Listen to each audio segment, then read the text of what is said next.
It's just a huge honor for me today to be podcasting interviewing Moses Sanchez. Hey, thanks for having me. Oh, it's an honor, man. He's running for mayor of Phoenix, Arizona, and I know you think you live in Ahwatukee, but did you know Ahwatukee is actually Phoenix, Arizona? So as a child, Moses Sanchez migrated to the United States with his parents, an infant sister from the Republic of Panama, a Navy veteran. Thank you for serving.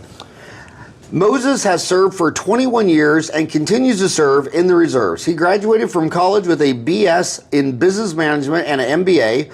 Moses and his wife, Arizona native Maria Manriquez M.D. I want to have her podcast. I want to do her just on her medicine deal. You think she'll do that? Absolutely. I would love that.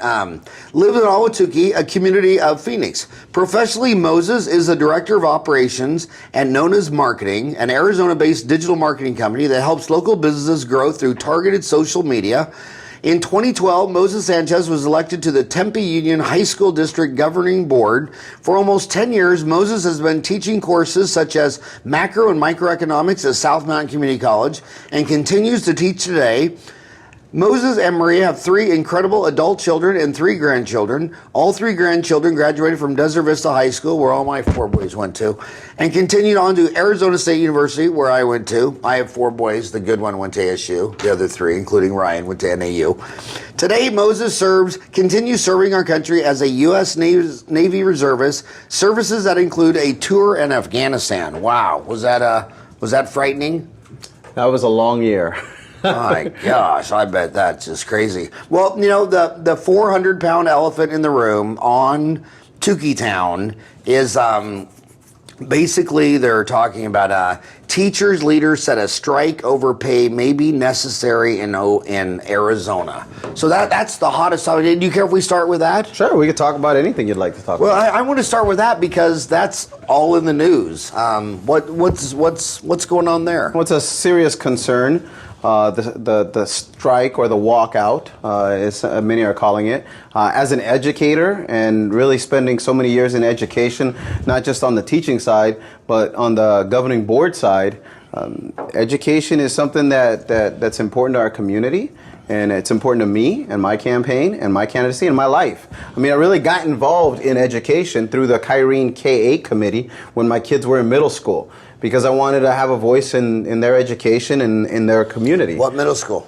They went to Cerritos. So we went to Cerritos for elementary school and then Altadena. So we're deep in Ahwatukee. We're over on the 17th Avenue side of Ahwatukee. Yeah. And so I was involved in the Kyrene School District. I was involved at the high school district. And I can tell you firsthand that teachers, especially in the last decade, they feel shorted. They feel like they haven't been supported enough. And in our community, we're fortunate to have 2 great school districts. I talk about the Kyrene School District and the Tempe Union High School District, where we've done as great of a job as we could have, spending as many dollars as possible in the classroom versus administration. But what a lot of people don't realize, I teach on the south side of Phoenix, the South Phoenix area, is that there are certain school districts that have mismanaged funds. There are school districts where teachers did not get any raises through the Prop 123 dollars that were promised years ago. And so they have a right to complain about this. So they're justified in wanting to stand up and fight for education dollars. And hopefully the legislature and the governor will come through with something that they can agree on, that'll be reasonable, and that'll keep the classrooms going. Because at the end of the day, really it's our students that suffer from this. I mean, we have a great community here. We have a lot of parents getting together and trying to help each other out. But I know single moms on the south side of Phoenix who work part-time jobs to put food on their table, who, guess what? They don't get paid time off. And so they're going to have to take time off on Thursday or Friday, really indefinitely until this Red for Ed gets solved. And you know, there's a lot of mothers out there and a lot of parents who are suffering through this as well. So I do support our teachers and our education, but at the same time, I think it's important to come together, because the teachers are the ones, the students are the ones that are really suffering from all this. This is Monday. Do you think the governor and the government will fix this before Thursday or Friday, or do you think they're going to try? They've already put forward some plans in place last week that the Arizona Education Association and Arizona Educators United turned down, and so now they got to go back to the drawing board. They have until Thursday, And from all the news reports that I saw here, just this morning, I'm seeing teachers around the district saying, regardless of what the governor and the legislator put out this week, they're committed to walking out on Thursday. And I think that's a little unfortunate and short-sighted because, if you get everything you'd like that you put out there, at the end of the day, again, it's the students that are suffering in all of this. And it seems to be kind of a national thing. This is popping up in Oklahoma and other states. Is it kind of something that's going viral? It's something that you see in other states. You've seen it in West Virginia. You've seen it in Oklahoma. It's really, when it comes down to it, in my opinion, government has always been slow to react.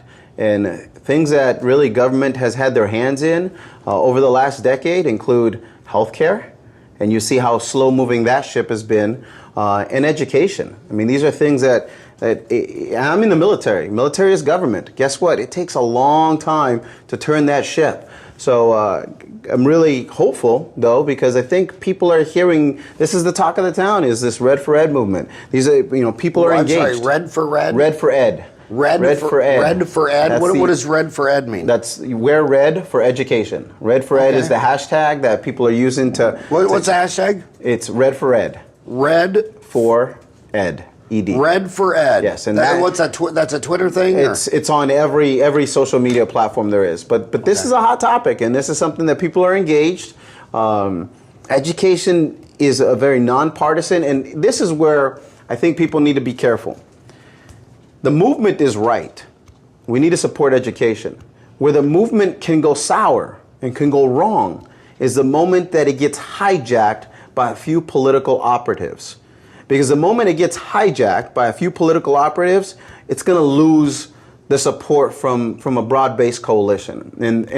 And we could see some members, some political operatives trying to get in there and trying to really set the direction for the Red for Ed movement, when I caution teachers who support education, I caution parents who want to support education to just be wary and be careful and be aware of who's really pushing this at the top. Because at the end of the day, we do support our teachers, we do support our educators, but we don't also want political hacks to be involved in this. We really want what's best for our educators, not what's best for a political movement one way or the other. Yeah, my favorite quote is when World War II was over and Winston Churchill was the guy in the UK. He came back from World War II and he said, we're going to focus on healthcare and education, because if you got a country and everybody's sick and uneducated, how are you going to have a great country if everyone's sick and uneducated? Yeah. So it's really the two main pillars of society is healthcare and education. Well, education is so critical here. It's not just about getting a quality education. For the business community, that's your future labor force. For economic development, for the future of the state, whether it's tax revenues or just business in general, your future workforce 10 years from now is the workforce that's being educated in our classrooms today. And what kind of workforce are you going to have if you don't have, we're losing good teachers, quality teachers. My son-in-law was a great middle school teacher right here in the Kyrene School District. He left the field years ago. Went out and got his PhD at ASU, and now he's working for a great company, Pearson, and he's doing good things. But he was an amazing English teacher, doing great work in the middle schools. We're losing a lot of quality teachers because they just can't afford to make a livable wage. And so we need to address that. Otherwise, what's the workforce going to look like, and what's the future labor force going to look like? It's very sad for me. My boys, they were on one block. Liberty Lane. What was the first one? Estrella, Akimall, and Desert Vista. Estrella, Akimall, Desert Vista. So from like 5 to 17, they were on one street.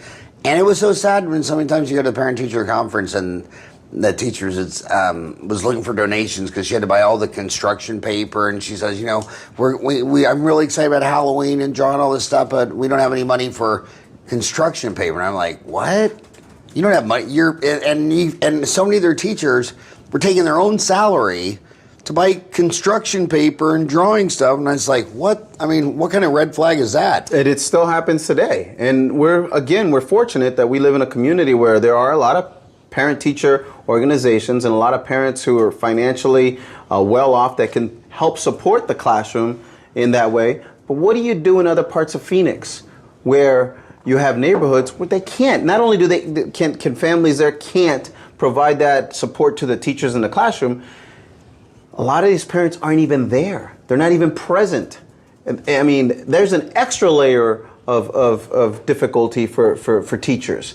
I mean, those teachers need to be supported, and we can come up with creative ways to address this issue and to help teachers. I think we got enough people in the room who are engaged, and there's some pretty smart people out there who could come up with the best solution for this problem. I just hope that the people who are sitting at the table, the decision makers, agree on something sooner rather than later.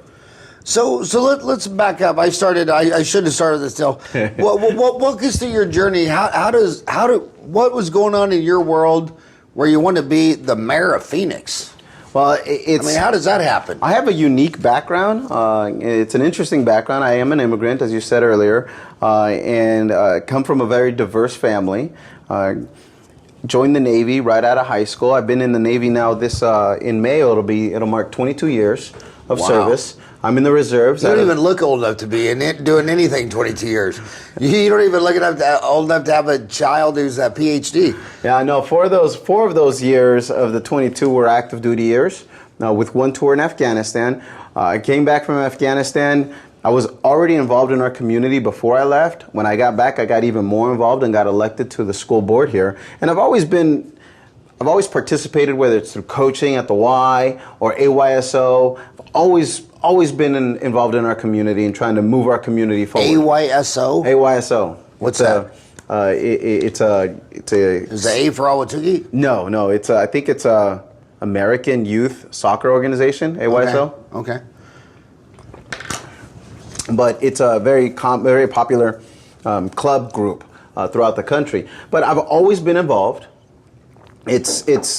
And then when I got done with my school board time, I decided to focus more on the family business, the digital marketing company that we have.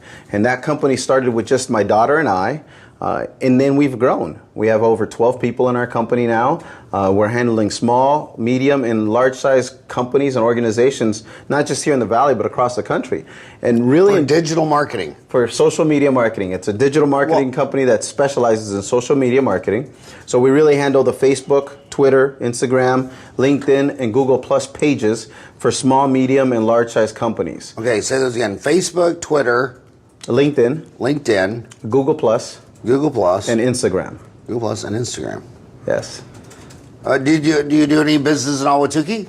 We do. We actually have quite a few business owners out here. Well, send them down here. Tell them this is a new social media deal.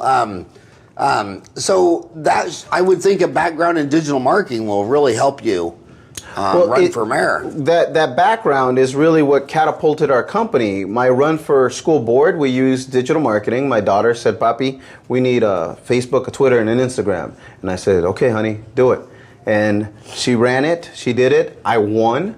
And when we look back, I was a banker at the time. When we look back at why I won or how I won, we give some credit to our digital footprint. And so when I was meeting business owners, dentists, clinicians throughout the Valley, they'd say, "Hey, where'd you get your digital footprint from?"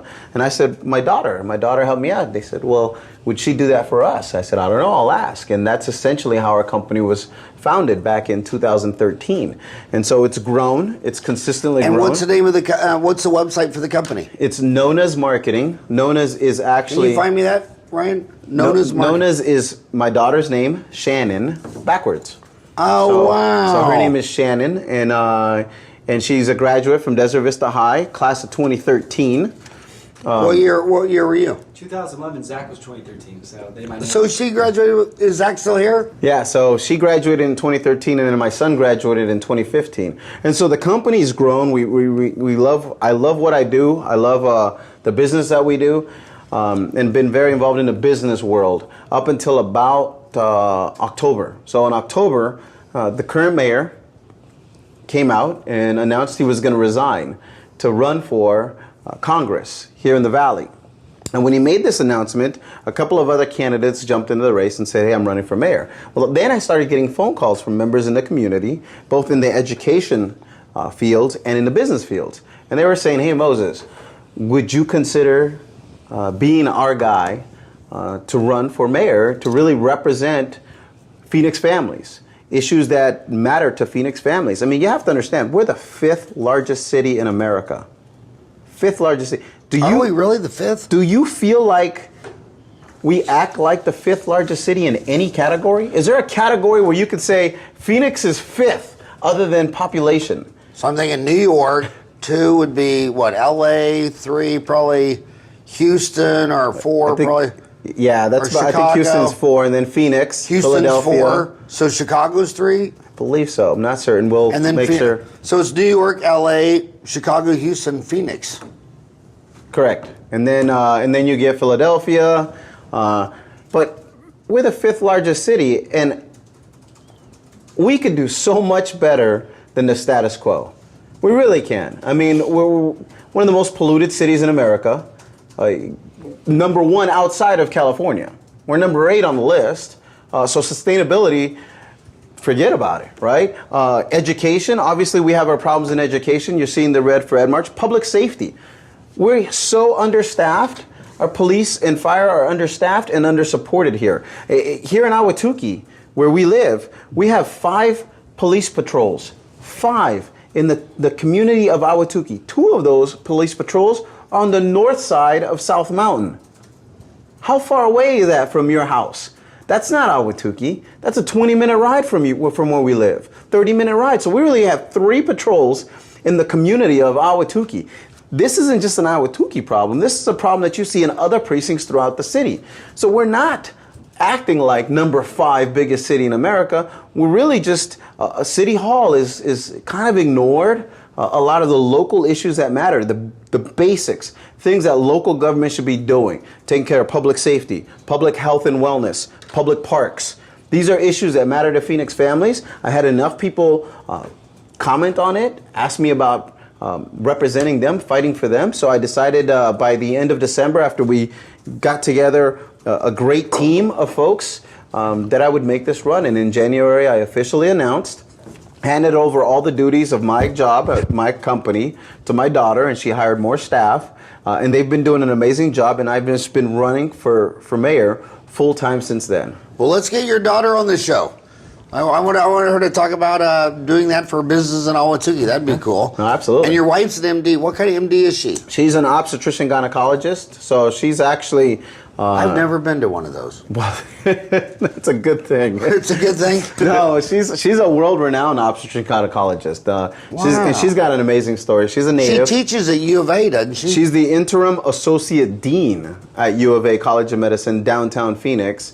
She does her clinical time over at MIHS, the county hospital, the Maricopa Integrated Health System. What's the crossroads of that? 24th Street in Roosevelt. So she's over there Downtown. as an attending, downtown, and helping out a very unique population there. She's also one of the few doctors in Arizona that deals with opioid-dependent mothers. So, I mean, she's just got an amazing story, an amazing woman, an incredible woman. I can't imagine my life without her. And without her support on this, I would have never... we wouldn't be doing this. Man, you have a dynamic family. Son is a PhD, one owns a marketing company, your wife's a distinguished MD, you're going to be the next mayor. I mean, this is what a family. You're starting, you might be the first dynasty family of Ahwatukee. Well, we don't intend on building any dynasty. What we do want is we're passionate. We're passionate about our community. We're passionate about our family and our extended family, which is our neighbors, family, friends. And the more time I'm spending out in our community, when I say our community, I am from Ahwatukee. My family here in Ahwatukee, but I'm spending most of my time across the entire city, and it's a large city. And I'm learning a lot about the issues that are important up in Maryvale, Sunny Slope, Laveen, West Phoenix, Central Phoenix even has, and all these Arcadia. And these are all unique issues to those communities. But the one theme that you hear consistently among all these communities across the city is that they feel a disconnect from City Hall. They feel like City Hall has become dysfunctional and doesn't represent their needs. Instead, they're focused on national needs and the next election cycle. And so I'm going to continue to cross throughout Phoenix, talking with Phoenix families, talking with anybody who will have me to share a little bit about my background, my story, and really ask questions and more of a listening tour on really what's important to you and your community. You know, I'm 55, and I graduated from high school in '80. And the biggest change I've noticed in government from '80 to 2018, so what it was at almost 40 years, is the trust the American people have for their government, public institutions. Just seems like it's just been sliding down. Do you sense that? Absolutely. And you saw that a lot in the last election cycle, the last major election cycle in 2016, and you still see it now. You still see people are disconnected with their local governments, and it's not just national government, but they're also disconnected with a lot of their local leaders. Whether it's school boards, city councils, even their county leaders. They feel this.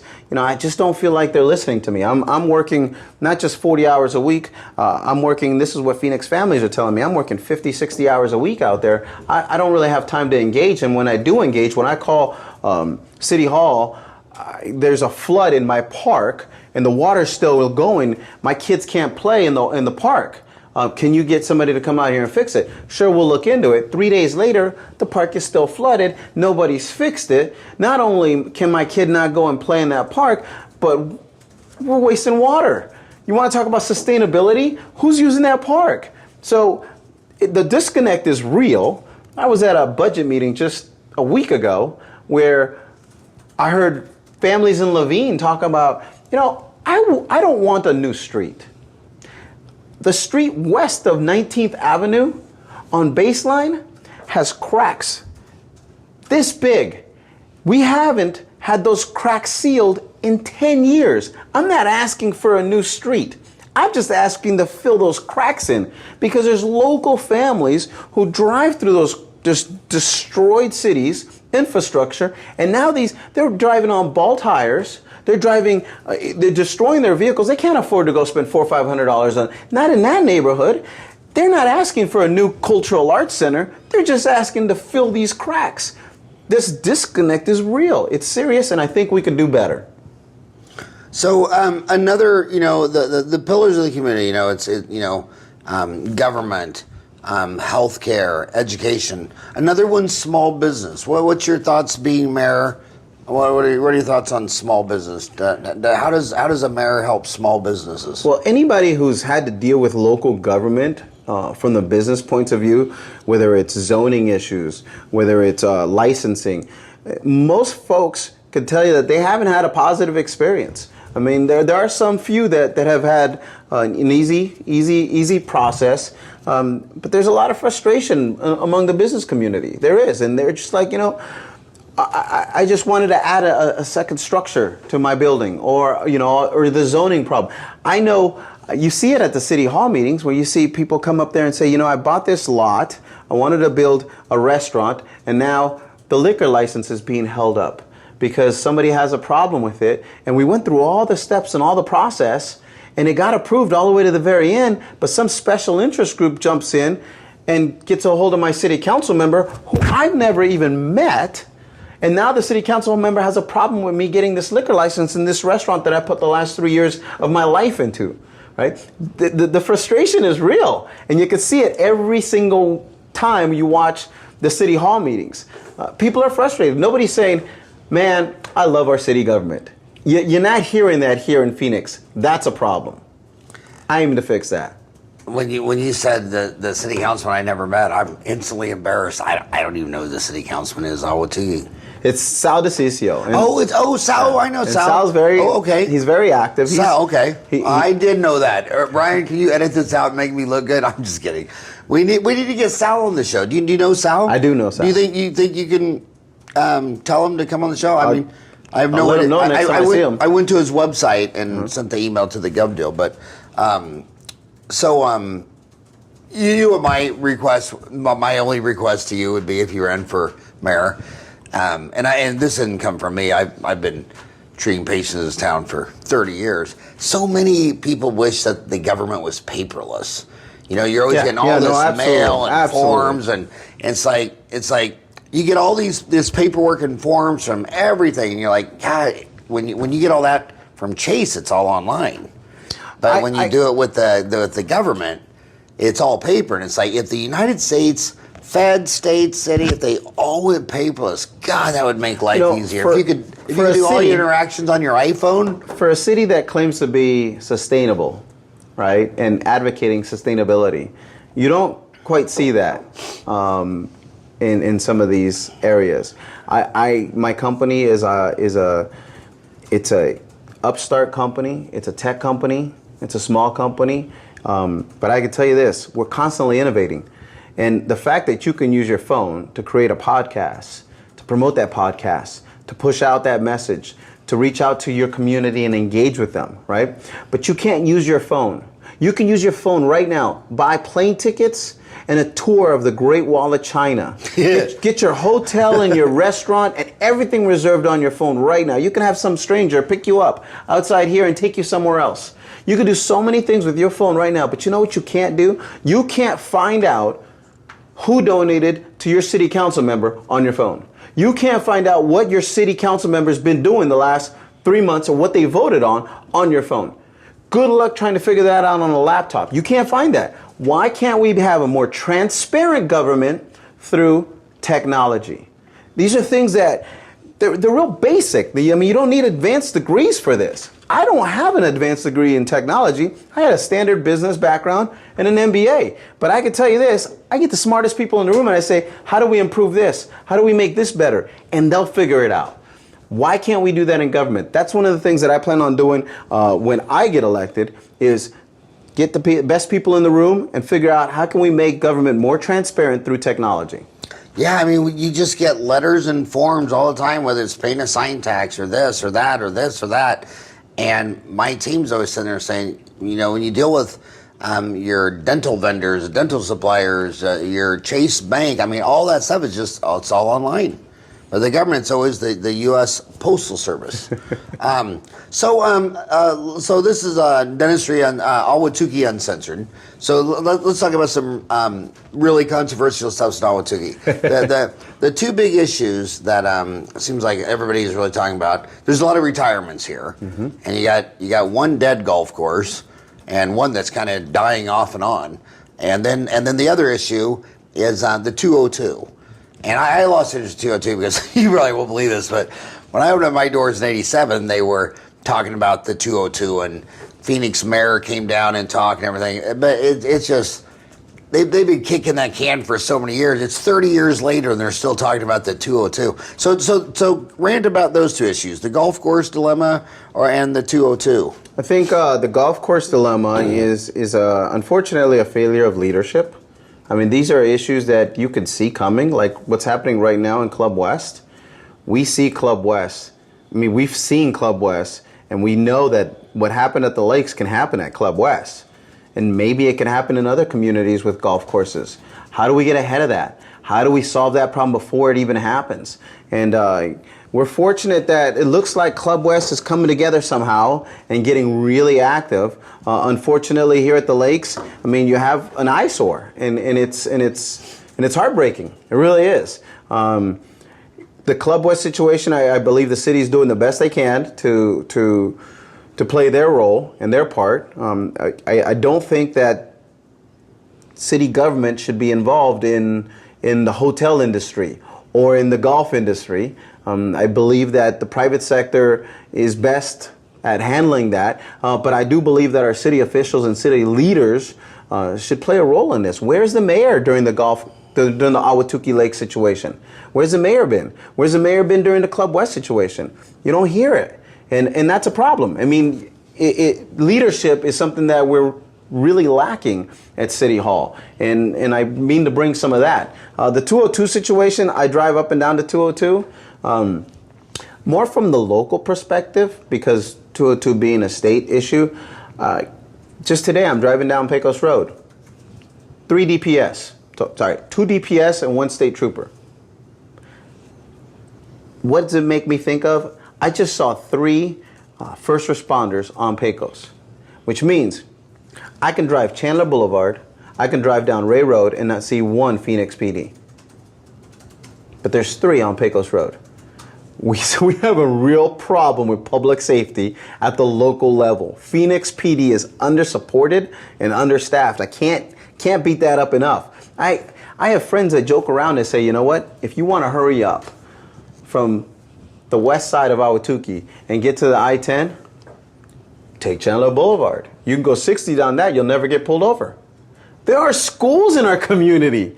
Why? I mean, this is what happens when you lack that public safety support, is you have speeding in school zones, right? You have speeding bikers. Oh my, right? People who are running alongside of the roads and bikers, and you got people driving 60 miles an hour because you don't have enough public safety officials out there. That's a real problem. So when I drive down 202 right now, I see the DPS officers and I go, we really need more Phoenix PD. So you can actually drive down part of the 202 right now? There's Pecos Road is open. Oh, okay, so you're going Pecos 202. Yeah, Pecos 202 all the way to the end. The end is 17th Avenue right now. Now, across from the 202, is that the only Indian reservation interface with Phoenix? Is that the only place that the city, when you're the mayor of Phoenix, that you interact with? No, there'll be others. I mean, you can. There's the Guadalupe community.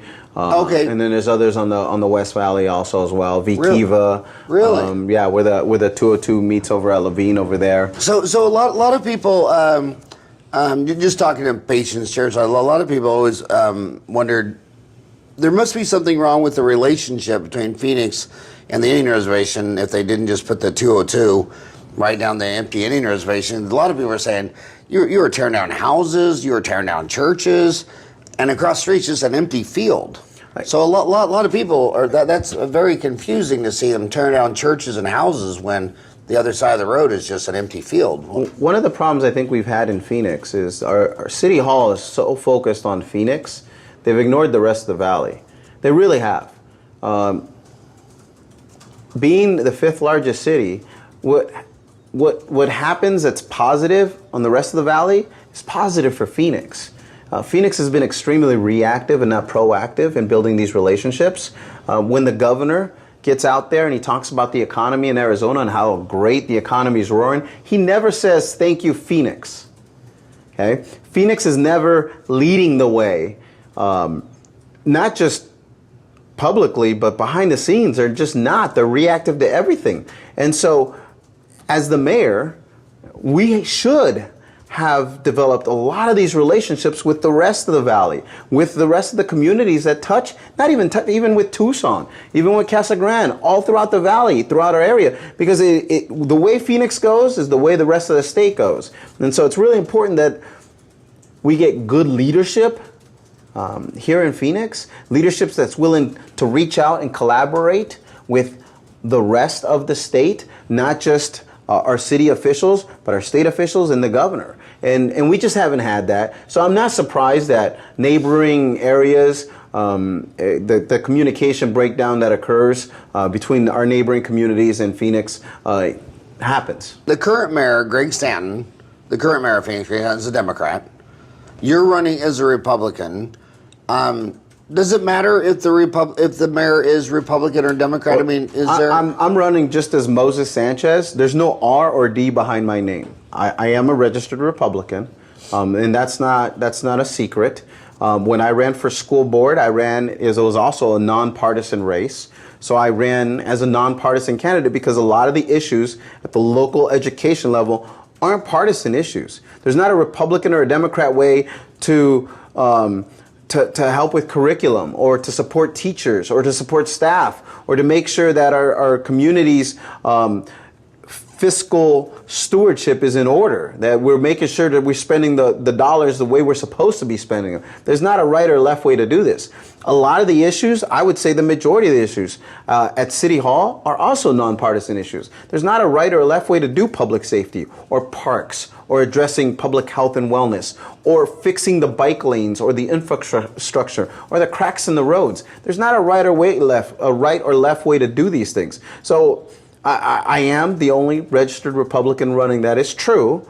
And there are other Democrats running, but that's not the way I'm running my campaign. My candidacy is about the issues, the local issues. My opponents have consistently addressed federal issues and fought the president as if they were running for president, as if they were running for other positions, instead of staying focused and addressing the local issues that matter to Phoenix families. So I intend to bring collaboration, and real leadership to City Hall. You know, I forgot who said it, but some great American said that all politics is local. And I always thought it's weird how so many people are obsessed with like North Korea and Putin and all these things. Like, dude, 99% of all your problems are in between your ears, in your house, at your home, and in Ahwatukee. Who cares about Putin and North Korea? I mean, so do you believe that most all politics is local? I do, and I think unfortunately a lot of the City Hall candidates who are running for this have been focused on those federal, worldwide issues. And quite honestly, when they do this, it's often because they're not focused on the local issues. They're not focused on addressing the sidewalks or local infrastructure issues that don't get that media attention. It's more popular to attack the president than it is to fix a sidewalk that's in a neighboring park. I'm embarrassed that you're in my dining room and you're being attacked by a fly. I hope you don't send the health inspector here after the podcast. Are you gonna call the health inspector? Hey, we need an inspection at the Howard Ferran house. So then I got to ask you another obvious question. I mean, why the hell would you want this job? I mean, it just seems like you're just gonna go from a peaceful person who owns his own digital marketing company to a world of stress. I mean, did you just wake up one morning and say, you know what, I don't have enough stress in my life? No, it wasn't an easy decision to make. It was something that I had to get the whole family around the dining table, and not once, but multiple times, have this discussion of whether or not this is really what we want to do and what kind of impact we want to make, because it does touch every part of my life. I'm always on, and that's a challenge, but it's a challenge I'm willing to take. I mean, even on the weekends, I got events on Saturdays. I typically don't have events on Sundays, but you'll catch me Sundays after church, speaking with people and talking about issues that are important. And where do you think this comes from? Do you think it comes from something in your childhood, your mom, your dad? I've always been committed to service. I mean, a commitment to service. But where did that come from? My parents. When growing up, there were certain values that my parents instilled in my family. One of them was always work hard, like work hard. Like, not just, it's not about a 40-hour work week. It's work hard. So when I tell my father, he's like, hey, are you campaigning right now? Yes, I'm on my last event of the night. I'm really tired, Pop. And he says, good. Got to keep working hard, right? And he's right. And another value was strive for education, lifelong learning. We came from a country with a dictator where Manuel Noriega. And we had, in order to move up in other countries, you have to have money to go to school, right? Only in America can you come from humble beginnings and go through college and even go through medical school or go through higher education and continue that process without having to be wealthy. And so that strive for education and lifelong learning is something that they instilled in us as well. But that's was always called the American dream, that you could come here with humble beginnings and make your own luck and rise top. Do you still think that's still true in 2018? I do, and let me tell you, I'll be the first person to tell you as an educator. I mean, I was in the classroom today, and I challenge any educator in America to argue that our education system isn't the greatest in the world. And we have our challenges. We do. We have our problems, and funding wise and what kind of education our kids are getting versus what they were getting 20 years ago. These are all issues that need to be addressed. It's true. But I go back to this.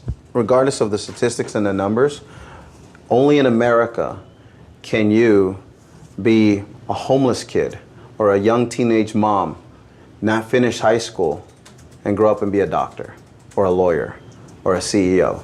You can't do that anywhere else. You can't be homeless in India and grow up to be a doctor. You can't be a teenage mom in France and get to medical school. You can't do this in any modern country of the world where you can't come from humble beginnings with these challenges and hurdles. In America, we take not just our best of the best, but but we take some, unfortunately, we take some of the worst students, and we put them all together, and this is our education system. And we compare that to the rest of the world. And the rest of the world never compares their bottom of the barrel. They only take their premier folks and they say, this is our education system. Only in America can you become a dentist, right? And come from extremely humble beginnings and walk into every hurdle or every speed bump along the way. So I do believe that the American education system, the American dream, is alive. I think, unfortunately, we've had a lot of issues, and we've lost a lot of focus in the last few decades. Yeah, my parents couldn't give me one dime for college. It was student loans, it was grants, it was all that kind of stuff. And another thing I never have liked about those lists, I've had the extreme honor to lecture to dental societies in 50 other countries. And world travel is the most exciting thing. And I always say, I got 4 boys. 1 or 3 or 4 always go with me if it's a foreign country. And they're always comparing, you know, America's got 323 million people. And they're always comparing us to like Denmark or Sweden or Norway that has less people than Arizona. And when you have 323 million people, you should only be comparing yourself to like China's a 1.3 billion, India's 1.2 billion, then the United States 323 million, then Indonesia 200 million. If you only compare the United States to countries that have 100 million or more people, we're number 1 by 20 miles. You got to compare apples to apples. Yeah, and they like, never well, do. in Sweden, it's like and they could say, and that's great, you know, in Sweden, that's wonderful. It's a homogenous society. It's a small society with similar culture and values. We have such a diverse culture in our country that it's amazing. You can come to America, not speak the language, and do anything you want. You can't do that in other countries, even modern countries in the world. You can't do that. I travel around the world. You can't go to China and become, you know, the CEO of a hospital system there not knowing the language. It's just not going to happen. You just can't do it. You can't be a teenage mom or a young dad, and it's just not going to happen. You can do that here. The American dream is alive and well. We just don't talk enough about it. Well, I want to talk about the most bizarre observation I've had in 55 years about the American dream. You ask any person, well, what made America great? They say, well, for hundreds and hundreds and hundreds of years, thousands of years, people just came from all over the world, starting in about, the indigenous people came here, 13,000 people. They come up over the Bering Strait. And then starting about 1500 to 1900, for 400 years, people just voted with their feet. They come in from everywhere. So you say, so could America have been great without immigration? They say, no, that's our secret sauce. And it's like, okay, well, what about the 10 million people who did the same thing you did? I mean, I did my family tree for the boys. We're all Irish. And the potato famine exodus, 1 million Irish diaspora, was 40 years before the Statue of Liberty said, you know, give us you're tired, you're poor, you're weak. So we washed up on the shore 40 years before Ellis Island. Well, we weren't legal immigrants. I mean, we came here. And the immigration deal, it's just so weird how that's what made America great. And now that's like one of the most controversial issues. Like you're an immigrant. I am. You came from Panama. A lot of people don't understand that our immigration system is broken, period. Immigration is, anybody who teaches basic economics will tell you that immigration is a strength. It is. Yeah. It's a strength. But our system is broken. Our system is, the same immigration system that my family went through to become U.S. citizens, okay, is not the same system we're using today. The system that my parents used is significantly easier than the system that most immigrants are going through today. We have a broken system, and it hasn't been addressed. It hasn't been touched in decades, and that's a problem. But this is another example of failed government and a reliance on government. I really believe that the American dream at its best was a government that worked as a safety net for the folks who needed that safety net, but supported folks and allowed folks to achieve whatever they needed to achieve, whatever they wanted to achieve. And today we have such a reliance on government to fix every single problem That's a problem. Government should be a quality safety net. We shouldn't be relying on government to solve all of our problems. That's not how it works. Immigration is something that government needs to be involved in. It's broken. It's a problem. It needs to be fixed. And I hope that our federal government fixes it soon, because it affects everyone. I have DACA students. I have DACA clients, DACA business people that I work with. Just today, we're looking at on the website, the Maricopa County Community College website, right there, headline news, starting ASAP. DACA students will now have to be paying, because of the Arizona Supreme Court, $3.99 a credit. For college students, $3.99 per credit. The out-of-state tuition, they're no longer grounded in-state tuition. Our immigration system is broken and needs to be addressed. Do you have any faith that the current federal government, the way the Congress and the Senate and the Supreme Court are working? I tend to be an optimist. You know, there's folks who think the glass, the glass is half full, and then there's glass is half empty. I like to think there's water in the glass, right? And just because of my humble beginnings. So I hope that Congress and the president solve this problem. I really do. I mean, it's something that needs to get done. And your PhD student would say, Dad, the glass is half water and the other half's gas, so the glass is full. He'd say, remember water, gas. You're so fun to talk to. Are there any other issues that I wasn't smart enough to ask you about? I think you asked me a lot of questions that I'm not used to being asked, right? We went all over the place. So you don't have a date yet on this? We know that it will be in the November general election. That's what we know. The mayor hasn't officially resigned yet. But when he does resign, he's got until the end of May to turn in his signatures for Congress. He can't turn those signatures in until he resigns. He's got to resign first and then get signatures and then turn them in. So once he does that, once he resigns officially, we'll have an election date of the general election this November. Which will be a big election day because there's going to be a lot of things. There's going to be the governor's race. There's going to be a new U.S. senator from the great state of Arizona. That's Flake's. Flake's seat will be there on the November ballot. So there's going to be a lot of things on that ballot, and somewhere near the bottom half of the ballot is going to be your local races, which here in Ahwatukee are important. Your local legislative districts, your school board races, your mayor's race. These are issues that are important. I want to ask you about. There's two main groups of people that live in Ahwatukee. It's the baby boomers and the millennials. And the millennials, believe it or not, the youngest millennials are already 22. So the millennials, a lot of people are talking about millennials in Desert Vista. Those aren't millennials. Millennials are 22. But do baby boomers and millennials vote differently? Meaning, back in the day, a lot of the elderly people, they just always straight lined a ticket. What is the difference in baby boomers? Are baby boomers more likely to straight line a ticket versus millennials, or do you see any difference in voting patterns? I mean, do people, is it more common to vote for the person instead of the party? And do millennials vote more for the person instead of the party as opposed to, say, baby boomers? So my wife is a baby boomer, and I would consider myself a Generation Xer. So I'm right in between the baby boomers and the millennials.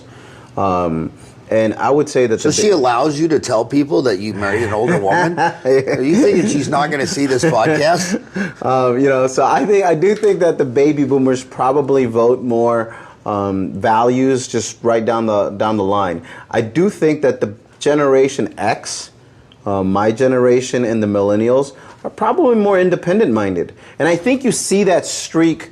you probably do see that streak among some baby boomers where they're starting to break off this one party or the other, and more independent-minded folks where they vote for the person and not the party. Because you're seeing the independent registrations spike here in Arizona and here in Phoenix. And what percent during this election? What percent do you think? I always mail my ballot in. What is that growing? People doing absolutely mail? Yeah, that number is growing higher and higher. I'm probably one of the few people that votes in person. I still go in there and I still vote. I still one line right there. I gotta give you some trivia. I might be able to stump you on this. So we were talking about. So I got here in '87. Phoenix was Ahwatukee was annexed in stages from 80 to 87. But it's a little trivia from a patient of mine that owned Grace Inn. Did you know that Grace Inn is not part of Phoenix? Yeah, actually, I did know that. Yeah? And I think it's part of the county? Yeah, so the deal was... is it Guadalupe? No, it's part of the county. It's part of the county. So the See, deal was... So the deal was he asked Phoenix to build that off-ramp on Elliott because he wanted to build Grace Inn. And they wouldn't do it. So then they said, if you want to do it, you pay for yourself. So he actually built the overpass. So when it comes off on Elliott and it goes to 51st Street and then you turn back... When you come down Elliott and you turn on 51st Street, that gas station, that medical office building where there's some dentists and stuff, and then the hotel, that's all Sedgwick County. So if you call the police at Grace Inn, the sheriff comes. I'm aware of that. And I'm aware of that because I spoke with first responders, and they were sharing with me how firefighters have been able to do this. I forgot what it's called off the top of my head, but I want to say it's first aid. And basically, if there's a situation happening, that they're willing to cross jurisdictions to address it because of the first ones on the scene, first aid, period. Doesn't matter if you're Tempe or if you're Scottsdale or Chandler, the first one's there, boom, they'll take care of it. But police don't have that. So because police don't have it, that there's been situations where fire's like, hey, I need you to fix this, help with this problem. They're saying, no, that's not my It actually is a problem today if you have a car wreck right on that I-10 Elliott exit. It's a like problem. fire will respond right away, but how long will it take for sheriff? So I follow you on Instagram. So on Instagram, you are now. How do I find out what it is on Instagram? So it's just that's me. Yeah, but just Sanchez Moses. Sanchez Moses on Instagram. It's also Sanchez Moses on Twitter. On Facebook, it's Moses Sanchez for Phoenix Mayor, or the @ So Sanchez so your Phoenix. website is mosessanchez.com. Mosessanchez.com. What can oh, by the way, and I also want to ask you, you have a 2-minute very nice video. I was wondering if like right now or after the deal we could run your YouTube video. Sure. Slice that on there. Absolutely. And then what do you need to help? So you're obviously it costs money to run. Absolutely. So and, people can donate on my website at mosessanchez.com. Ryan, go write Moses a check for. No, you want cash, check? How do you want it? A check for Moses for mayor would be great. Moses for mayor, $100. We'll put our money where our mouth is. So how much does it cost to run for the mayor of Phoenix, and how's that going? For this campaign, we mean to raise about $500,000 myself, with the support of community members and family and friends. That's the hardest part. The hardest part is really just asking people for their financial support and a check. And people can donate online. They can go to the website itself, click on the website. And so we're out there doing meet and greets every single week, raising a couple of hundred at a time here and there, getting the $25 donations online, which are great. They add up, and just doing what we can. Every month we have a couple of fundraisers, and it's really been humbling, to be frank. The amount of support you get from community members who they'll write you a check, and you feel that hey, I had to go and fight. I had to go and talk to more people. Because thank you so much. I really appreciate it, Doc. No, I just appreciate anybody. I mean, no offense, but the last job in the world I'd ever want would be to be a politician. I mean, It's you live tough. in an aquarium, But everybody's throwing dirt at you. This is the way I look mud at it. They're you. going to throw dirt at me, and it's been happening. It happened the very first week that I announced. My opponents had their folks attacking me. It's going to happen, and I'm okay with it. I can handle it. I can handle the battlefield of Afghanistan. I can handle some political mudslinging. I'll be okay. It's not. Yeah. It's not. This is not going to break me. The end Was state goal. that as close as you got to being broke a year in Afghanistan? I mean, is that rock bottom? Yeah, I would definitely say that was the most toughest time for our family's life. Yeah. And there was definitely moments. Okay, where, take it back. That would be the worst job I wouldn't want. That was being on. I mean, it's one of those. It gets you in here where you know that there's a chance I'm not going home. There's a chance I'm not going home. 5,000 boys didn't go home. There's and you know that bombs are dropping, and no matter where you're at, this bunker is not stopping that bomb from killing you if it hits you. It's just not going to happen. So what do you rely on? I have a wife. I had teenage kids at home.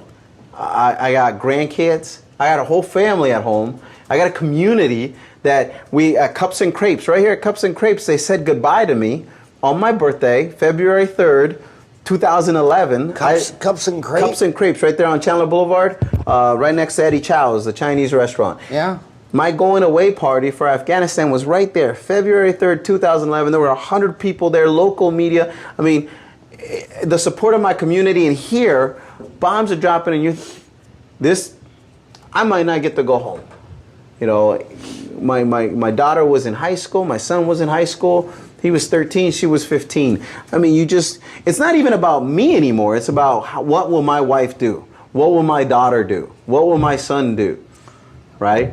And it becomes real, and it was hard. It was challenging. My wife was working a lot. She was working 60 hours a week back then, and trying to raise a family with the stress. I think it was harder for her than it was for me.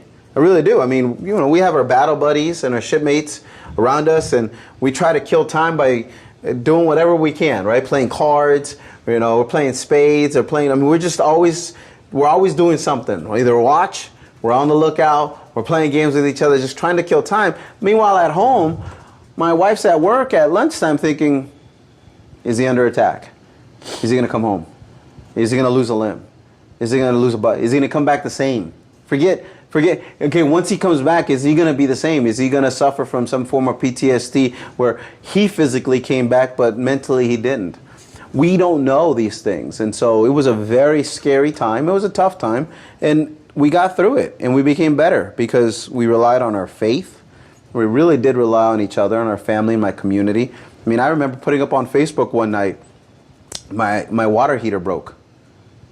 And I had neighbors from down the street that I don't go and hang out with all the time, but I know they're my neighbors, who came knocking on the door. I mean, that is so cool. That is, family. Family is not just the people you raise, it's extended. And they came through. And so it was a really tough year, and I think it was harder for my family than it was for me as a service member there. But that made us strong. So I can handle the political whatnot that's coming our way. We can handle it. We did it as a family during tougher times. But this is going to be a challenge, and I'm up for it.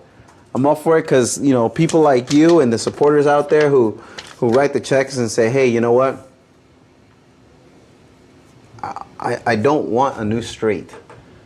All I want is, can you fill the cracks in this old street that nobody's ignored or nobody's touched in years? And the final thing I just want to say, and you've been so fun to talk to. You're so awesome. It's we start on education. I want to end on education. I've had friends and patients say things like, when you say that the government isn't the solution. We need to be more independent and take reins over. Where one of this man was very upset because he just found out he was going to hold his 4th grade son back because he couldn't read, and he was so mad at the school system. I'm like, dude, I taught my own 4 children how to read. I mean, you don't not teach your kid how to read and then blame it on the school. And I also think of one thing that's different education. When I was in high school from 76 to 80, you feared the principal because he had a ping pong paddle. And I got paddled a couple of times, and the biggest fear of getting paddled was that my old man would find out, because my old man always told me and my 5 sisters, if you ever get paddled, you come home and tell me how many times you got paddled, and I'm going to times it times 10. So when I was getting paddled, I was just thinking, oh my God, I hope my dad doesn't find out about this. And there just seemed to be a lot more discipline in the schools, and a lot more parent involvement, and I think it depends on the community. So some communities definitely have more. I mean, we call them helicopter parents, But I'd rather a parent be a helicopter parent than be disassociated with or disconnected with their kid. And I think it depends on the community. I think in Ahwatukee we have a lot of parents who are very much involved, and I champion it. I think it's amazing. It's awesome. This is how we build a community. I think it's something that one of the things that I do notice about our young men and women, there seems to be something's happening right now. And I look at my son. My youngest son is 21 years old, and I look at his friends, and they're very different than my older daughter and her friends. There's like a new generation and they're not millennials. Just like you said, he's not a millennial. He's 21. And this younger generation between 17 to 20 who are very respectful.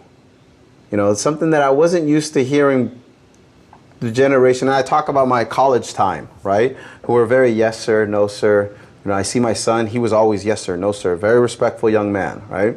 I mean, they're kids, so they still make mistakes. They still screw off. They still, they're goofballs. But he's very yes, sir, no. Respect elders, respect authority. But you see, there's something about, the end of the millennials who no, authority listens to me. Authority, I see this younger generation, this post-millennial generation being very, very respectful, and I like that. I feel I have hope for the next generation. Ryan, I feel so embarrassed at the whole podcast interview. He's been batting a fly. He probably... Is this officially the dirtiest house you've been in Ahwatukee? No. Are you going to go tell everybody, oh my God, I went to Howard's house, the flies were attacking me for a whole hour. I took my hat, I tried to kill this thing. I said it's going to be annoying. This has happened before. Oh my gosh. Oh man, I'll tell you what. I'm glad you brought me on. I really you are appreciate it. definitely all that. I would say not only you're all that in a bag of chips, you are all that and 2 bags of chips. Thank you so much for coming by the house and talking to my homies in Ahwatukee, and best of luck. Thank you again. so much. Appreciate the time. And I would love for your wife to come. They're commuting to work. Most of the podcast listeners, they say, I got an hour commute. And we've had physical therapists come on and talking about the peritoneum. I mean, I'm getting totally educated on these things, but it would be so fun to hear your wife talk about MD issues. And your daughter talking about marketing, so... Absolutely, we'll make sure to get them over. Oh, okay. But thanks so much for coming over. Thank you, I appreciate it.